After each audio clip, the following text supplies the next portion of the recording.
lassù che ci aspetta è un nostro soldato, aveva combattuto per l'Italia e per l'Italia è morto con un colpo che lo ha raggiunto in testa lasciandolo lì, sulle Melette, dove tanti altri suoi compagni d'arme avevano sacrificato la vita sull'altopiano.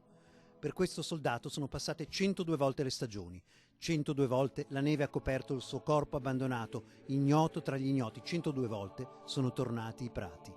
Ma ora per il soldato delle Melette è venuto il momento di raggiungere chi era andato avanti con lui. Un altro soldato, caduto nella Grande Guerra, è stato quindi ritrovato sull'altopiano. A oltre un secolo dalla fine del primo conflitto mondiale, questo inverno sono stati gli appassionati ricercatori dell'Associazione Amici della Storia di Marostica. Sulla meletta di Gaglio il rilevatore di metalli ha dato il segnale. Sulla superficie i resti della crestina di un Adrian, l'elmetto italiano, e sotto inequivocabili i resti del soldato.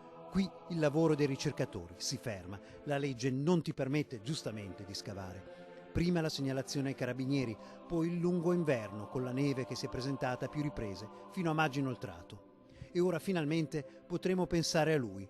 Dopo tutti i passi formali, l'ok della procura, l'informazione a onor caduti, il commissariato delle forze armate che si occupa delle onoranze da tributare ai soldati morti in guerra. In attesa dei sopralluoghi ufficiali e delle operazioni di recupero dei resti, possiamo solo chiederci quando e come morì questo italiano. Immaginiamo il 1917, quando le Melette furono investite dall'offensiva autunnale dell'esercito austro-ungarico. Ma vogliamo anche sperare nel poter ricucire a queste ossa il pezzo di vita che è rimasta negletta per 102 anni. Sperare in una piastrina, magari in una gavetta con qualche iscrizione, qualche elemento non portato via dalla ruggine del tempo che possa suggerirci qualcosa, un nome. Comunque sia, chiunque tu sia, soldato delle Melette, dovrai essere onorato come meriti.